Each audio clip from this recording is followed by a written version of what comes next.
This is KHQA This Morning, working for you. We are following breaking news right now just into the KHQA newsroom. Keokuk police have confirmed exclusively to KHQA that they are investigating a report of shots fired on the city's north side. That's where we find our KHQA's Chad Douglas. Chad, what can you tell us? Jenny, we've been here for several hours, and what we do know right now is this is an active investigation. That's all police will confirm. The scene here, again, we're in the 300 block of Belknap Place. There is crime tape around the house. There's also evidence placards that we've counted about 5 of. Evidence placard number 1 looks to be in a pool of red liquid. I'm not going to say that that is blood at this point because we're not getting any confirmation, but that's certainly what it looks like. Alrighty, 626 coming up. We do have the latest on a rapidly developing scene this morning. If you're taking a live look at it right now, the Keokuk Fire Department hosing off the street on Belknap Boulevard this morning where police are investigating a possible shooting. KHQA's Chad Douglas is live from the scene and has the latest in just 2 minutes. An active investigation. This is in the 300 block of Belknap Place. Brand new police tape is going up right now as we speak. They're blocking off more of the street. KHQA's Chad Douglas, he is right now live on the scene of an active investigation in Keokuk for a report of shots fired. How do you think crime has escalated in the tri-states in recent years? So we'll be reading those answers coming up in our next half hour. Right now, we are continuing to track a story. KHQA This Morning brought you first live. More on that shooting in southeast Iowa that now has led to one person being shot in the hospital. That story coming up in seconds. And right now, we also have the latest update on flooding that's been taking over the tri-states. And a new alert this morning, Americans weighing in on President Obama's executive actions on guns. All right, here we go with this Friday. I'm seconds away from saying the first Friday of the new year, and that would have been incorrect because last week was New Year's Day. Yes. Oh, yeah. And then I said it anyway, so it's just out there. Hi, I'm Chad. Hey, I'm Jenny. Good morning, I'm Tegan. And we have some weather to talk about, which we often do. There's always weather, but this particular weekend, there's some stuff coming in that could be a little dicey. There's big changes in our forecast, and that's going to maybe damper some plans over the weekend, maybe some travel plans possible. But our eyes are focused on Saturday, as we are going to see that rain change over to light snow. But we still, right now, sandwiched in between 2 systems here. So we're looking at some rain off towards the east, some rain off towards the west. We are sandwiched right in the middle, but we'll continue to see widely scattered showers across the area today under mostly cloudy skies. As we just mentioned, those big changes do come our way starting tomorrow. 43 degrees, very nice temperature-wise, kicking you off today. Our wind chill right around 38 with our wind straight out of the south at 8 miles per hour. Our pressure right now is at 29.74, humidity at 97%. Yes, tomorrow, big changes. We are going to be in store for a big cool down, some of the coldest air we've seen yet this winter, and we're going to see some rain change over to snow. I'll give you the timeline of that change coming up. All right, let's get to your news now. In advancing the story, KHQA This Morning brought you first live. Hamilton Police Chief Rob Bell now telling us an armed robbery and home invasion. They're connected to an early morning shooting yesterday in Keokuk. Let's set the scene for you. Just after 12:30 yesterday morning, 2 masked men broke into an apartment at Hillcrest Heights in Hamilton. Police say one of them showed a gun before the pair left with several things from inside that home. This is what unfolded next across the river. Keokuk police responded to reports of shots fired in the 300 block of Belknap Place at 1:06 in the morning. There they found 32-year-old Ian Keefe with several gunshot wounds to his torso. Keokuk police also tell KHQA 2 men left the scene wearing masks. Those 2 are still on the loose yet this morning. Chief Rob Bell with Hamilton PD tells me he does not believe this was an isolated incident, or he does think this was an isolated incident. He says the public should not be fearful. Now, people have reached out to me on social media and tell me that Ian Keefe is expected to recover. However, we have no official word on his condition this morning. 2 dogs were also shot at the scene, and at this time we can tell you at least one of those dogs was killed. We're going to continue to follow this developing story. For the latest, stay tuned to KHQA right here on air.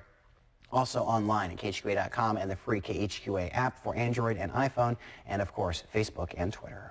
5:03 and new right now. Missouri residents start cleanup finally this morning after heavy flooding left at least 15 people dead. Officials estimate that more than 7,000 structures were damaged in the state. And here's what's next. Governor Jay Nixon ordered the Missouri National Guard to handle cleanup efforts. Nixon estimates 1.5 million tons of debris still needs to be cleaned up and even hauled away. He's also concerned that hazardous material could have come into people's homes and even into their basements. What I'm trying to do is get location sites here so we can move this stuff there and get it separated. In order to be able to move that stuff and get it there so the professional folks can separate it appropriately, you need to waive some rules and regulations, which I did this morning with that executive order. Nixon also says dumpster drop-off points for debris should be in place within a week. And Illinois Governor Bruce Rauner says the state will waive penalties for taxpayers who can't file or even pay on time due to the flooding. That waiver applies to taxpayers in the 23 disaster areas declared in those counties. It applies to payments or returns due between December 23rd and June 30th of this year. This also applies to residents in Cass, Morgan, and Pike counties. On the national front right now, the mother of the so-called affluenza teen, Ethan Couch, back in Texas. You see her here handcuffed, being escorted from a van into a jail. She faces a charge of hindering the apprehension of a felon. It comes more than a week after Mexican authorities detained her with her son in a Pacific resort town. A warrant was issued for Ethan Couch's arrest after his probation officer could not reach him.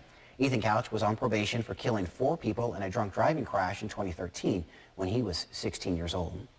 Expected in the next few days, Sergeant Bo Bergdahl will go before military courts. That's going to happen January 12th. He faces charges of desertion and endangering fellow soldiers. Bergdahl disappeared from his military post in Afghanistan back in 2009 and was kidnapped and held by the Taliban for 5 years. He was later released in a prisoner exchange. The hearing will take place in Fort Bragg, North Carolina. 5:05 at this moment. Most Americans support President Obama's executive actions on guns. That's all according to a CNN ORC poll, which shows 67% of those surveyed say they do favor the changes that the president announced last week. Those changes include better background checks on certain gun purchases. 57% polled even said that they don't believe the executive actions will be effective in reducing gun-related deaths in the U.S. Meantime, Planned Parenthood is now endorsing Hillary Clinton for president. In the next couple of days, the group will make it official in New Hampshire. It'll be the first time that Planned Parenthood has endorsed anyone during presidential primaries. The move is likely to open Clinton up to attacks from Republican candidates, however, as many of them have promised to cut the group's funding if they are elected. Next, Donald Trump is threatening to cancel a $1 billion investment towards his 2 Scottish golf resorts if he's banned from traveling to the UK. More than 570,000 people have now signed a petition calling on the UK government to bar Trump from even visiting the country. It was all in response to the Republican presidential candidate calling for that temporary ban on Muslims from entering the U.S.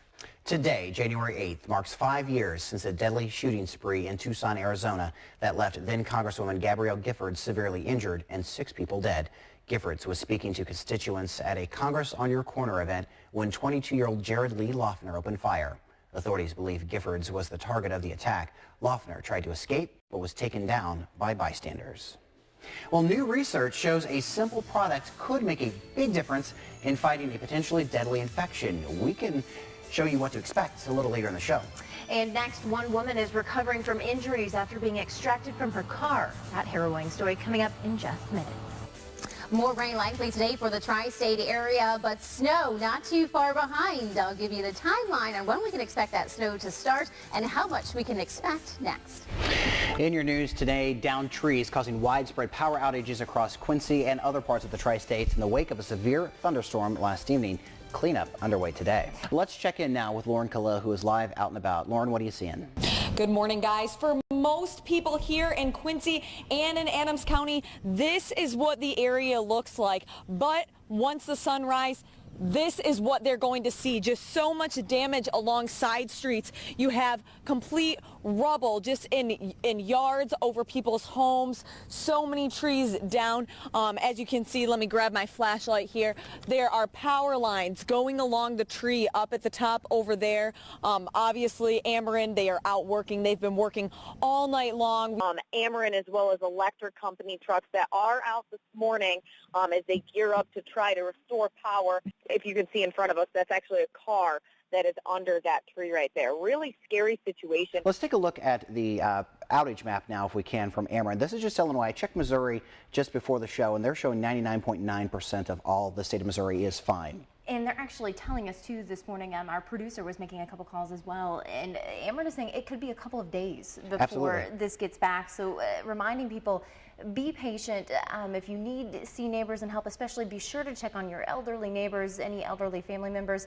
As again, Tegan did say, it is going to be extremely hot today as well. There you see on the outage map why it's going to take so long. More than 10,000 out. At last count, 19,000 out in Adams County. And then as you go east into Pike County and even a little further into Scott and Cass, there are still some lots out over there as well. Last night's storm turned Quincy into this. Debris everywhere, trees fallen in the roads, in the parks, just everywhere. You can see behind me that if you look up along the trees, branches just completely snapped off, broken down. It is just crazy here in Madison Park, as well as the roads that we have been driving on. As you head out to work today, or as you head out at all for the cleanup, make sure that you do know you will need to take alternative routes to get to work or to get to any location you are trying to get to. All right, new this morning, we begin with that breaking news out of Keokuk. A large fire started at about 1:30 this morning at the Redemption Center on the 600 block of Main Street.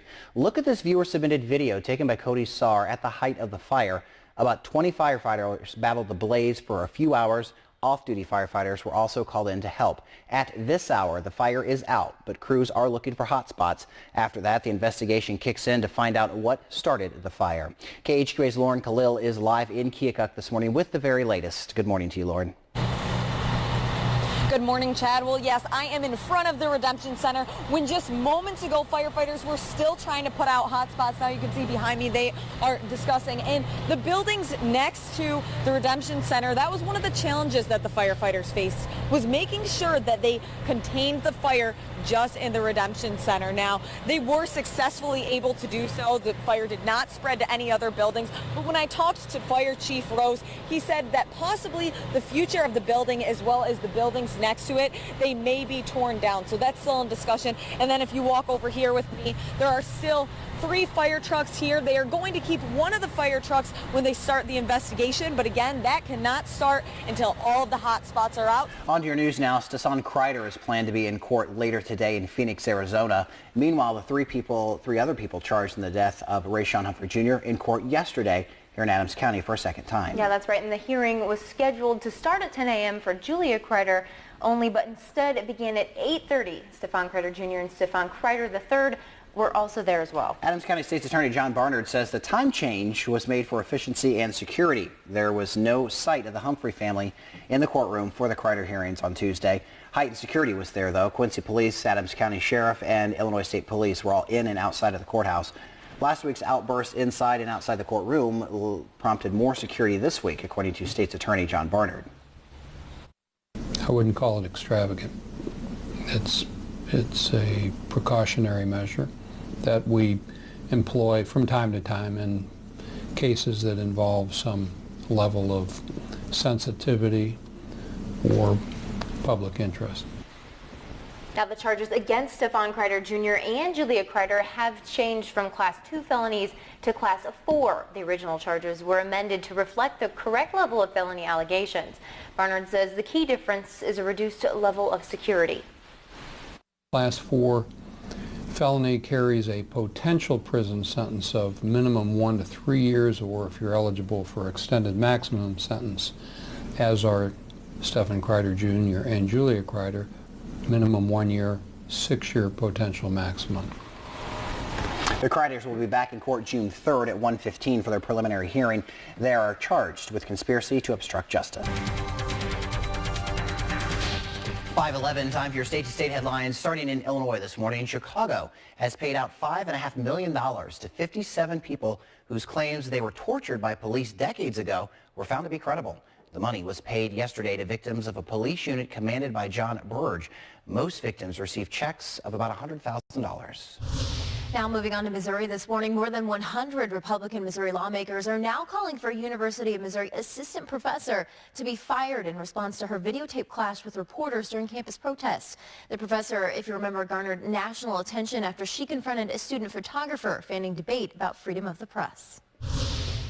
Developing in Iowa, officials there have launched an online voter registration system, even though critics say it excludes tens of thousands of eligible voters who don't have either a driver's license or state-issued ID card. Secretary of State Paul Pate says his office wants to address that gap when more funding is available to expand the online system. 5:14 state-to-state headlines we go now, starting off in Illinois, where a man who was taking photographs of schools was fatally shot by police in Zion, just north of Chicago. The Lake County Major Crime Task Force says that officers investigating a suspicious person Wednesday morning began chasing the man on foot in a struggle that ensued in which the man was eventually shot. Moving now to Missouri, where the 2016 Missouri legislative session has begun under new leadership this morning as lawmakers convened around noon Wednesday in the beginning of the annual session, which runs through mid-May. And jumping up to Iowa, where former U.S. Representative Tom Latham of Iowa now says he's been diagnosed with a form of cancer this morning. The former Republican congressman wrote on his public Facebook page Wednesday that he was diagnosed recently with a form of lymphoma. Now, your exclusive 7-storm team forecast. Nice to see clear skies waking up on a Tuesday morning, and that sunrise not too far behind in about 30 minutes. Our allergy index, unfortunately, we are still talking mold, but you know, we've had quite a bit of rain here over the last month, so it's not a surprise. It still remains on the chart. Temperatures, though, are getting colder for those daytime highs and nighttime lows. We start off this morning into the mid to lower 20s under clear skies, but will rebound close to 40 degrees later this afternoon. Our bus stop forecast today, kids, some of you actually head back to school today, officially off break, and it is 25 degrees at 7 a.m. Bundle up, our wind chill back into the upper teens, 39 for your ride home today with partly to mostly sunny skies.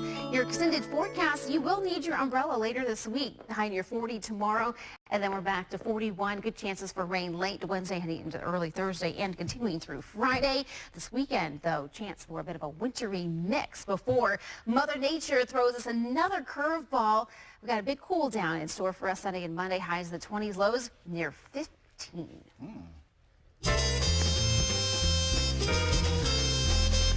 6:46, and it is time for your morning brew. We told you about Craig Strickland just a few minutes ago. Strickland is 29. The lead singer of the country rock band Backroad Anthem was reported missing December 27th while on a duck hunting trip at a lake north of Tulsa. He was with his friend Chase Moreland.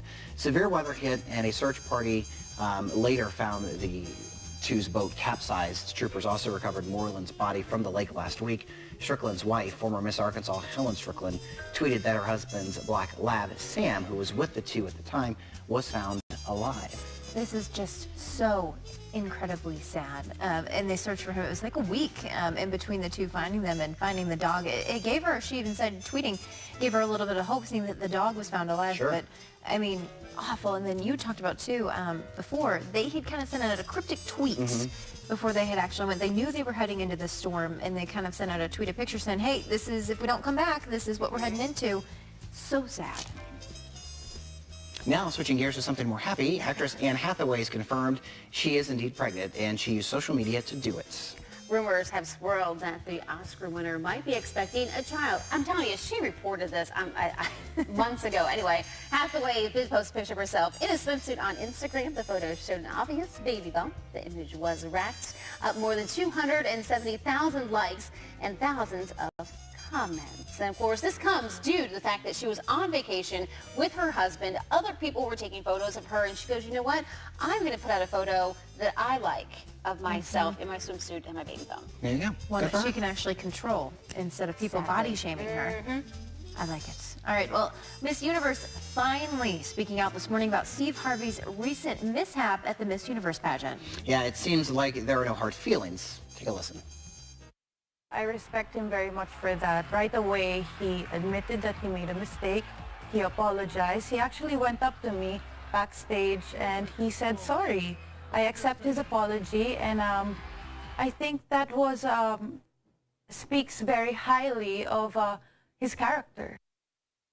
And I'll say it, the reason why we're even listening to her, even right, why she even gets to speak about this is because he messed up. Yeah. If he wouldn't have done it, honestly, we wouldn't care about this right now. We wouldn't. The universe was, as you know, many outlets have reported, it was dying. You know, nobody really talked about it anymore. I would be saying thank you to Steve Harvey for putting her on that. Even though she's still devastated. Even it's not, yeah. Horrible thing to happen. I mean, I hate that it did, but you're right. Thank you. Well, what movies will be this year's hottest tickets, and why Mark Zuckerberg wants to be like Iron Man? David Daniel has more on this. They will stand in our way. The Force Awakens is whipping up interest in the next Star Wars movie. Rogue One, a Star Wars story, which takes place just before the original Star Wars film, tops a Fandango.com survey of this year's most anticipated movies. The Pixar sequel, Finding Dory, placed second, followed by the superhero square-off Batman v Superman: Dawn of Justice. I thought this was over with. Steve Harvey's post-holiday return to his radio show meant addressing the Miss Universe controversy. Harvey described the confusion backstage after he announced the wrong winner and again denied it was a publicity stunt, noting, "I'm already famous. Do you really think I wanted to be famous like this?" Jarvis, you there? At your service, sir. Who wouldn't want an artificial intelligence like Jarvis in Iron Man? That's just the comparison Mark Zuckerberg made when he set his personal challenge for 2016, building a simple AI to help him around the house. The Facebook founder says he wants to code it himself and promises to share his progress, most likely by posting online, not suddenly soaring over cities. For Hollywood Minute, I'm David Daniel. Also, a lot of folks talking about the NFL this morning. 3 teams have now applied to move to Los Angeles, one of them being the St. Louis Rams, San Diego Chargers, and Oakland Raiders. So this coming season, Los Angeles could go from 0 teams, which they haven't had since the mid-90s, to 2.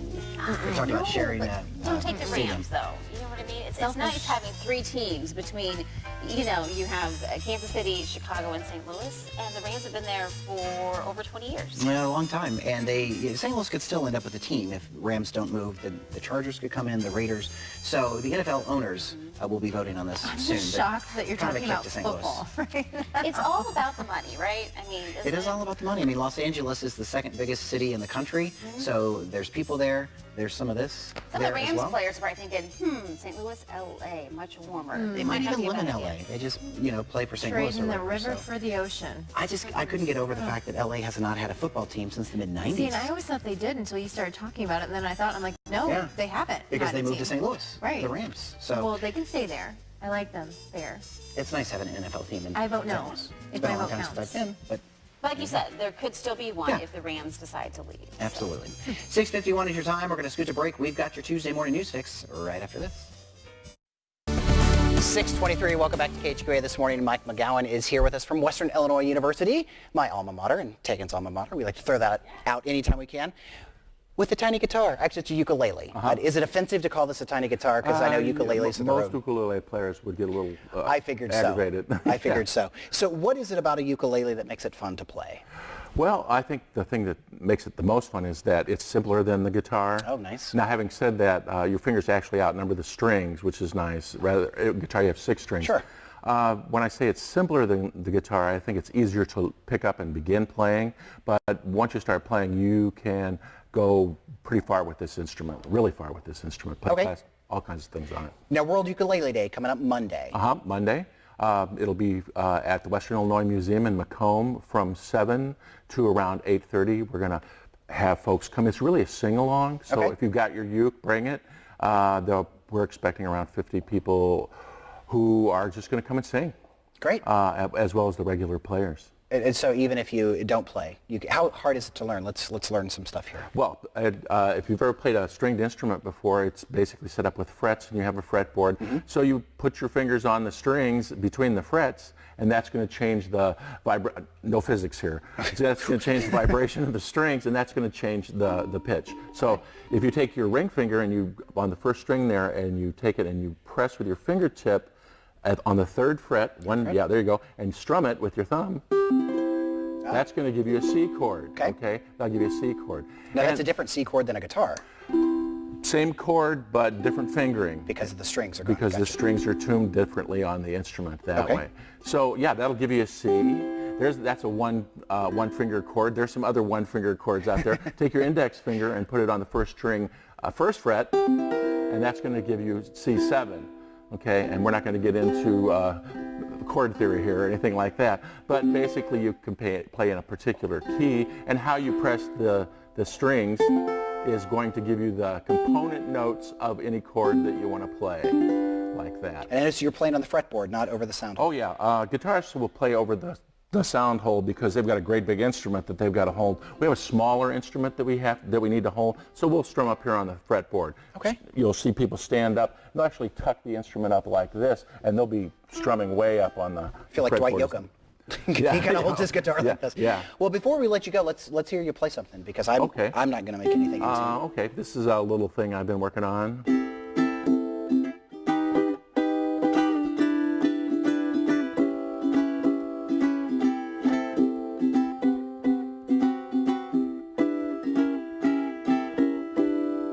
It's Moonglow. Okay, and a great thing for kids to play. Yeah, kids can pick up this instrument pretty quickly and rather easily. Once again, 4 strings. It's a smaller instrument. The neck is smaller so they can get their hands arched over the strings and play it a lot easier than they can a big guitar. And real quickly, in June, you guys have something cool happening too. Yeah, June 6th, we're having the second, not annual, but the second McCall Ukulele Festival, and we have Kimo Hussey coming from the islands. He is a stylist, phenomenal player, absolutely phenomenal player. Check him out on YouTube, and you'll want to get tickets to the festival. He's going to do 2 workshops and a public performance, so it's going to be pretty awesome. Very cool. Well, Michael, thanks so much for coming in. We appreciate learning a little bit more about the ukulele. You bet. Get us in a little Hawaiian mood this morning because it feels nowhere near like Hawaii outside. But you can attend this weekend and you can feel like you're in Hawaii, though, with temperatures back into the 30s and that snow flying. Currently, though, we are right at 37 degrees out at Quincy's Regional Airport and Keokuk, 36 in Fort Madison and Macomb. Temperatures are pretty much holding steady around these numbers today because we're not going to fluctuate it too much as we head through this afternoon. Here's our daytime highs, and you can see that 38 will be our high in Quincy, 42 in Hannibal, 41 in Pittsfield, 41 in Jacksonville. Look for the mid to upper 30s for Keokuk, Macomb, and Fort Madison. Heading into tonight, still gusty winds out of the northwest at about 20 miles an hour overnight. We fall back into the mid to upper 20s, and then tomorrow for your Friday, we are going to round out that work week forecast with temperatures in the 30s, partly cloudy and breezy.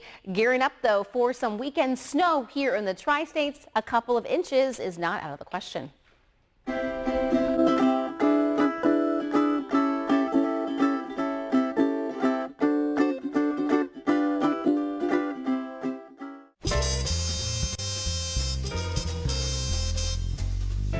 Alrighty, 5:56 this morning, and what would our morning brew be this morning without starting off with a little controversy? Yeah, well, did you guys know that yesterday was apparently Go Topless Day? I learned that when I came in today. Right. Well, a few hundred people showed up in cities across the country for rallies.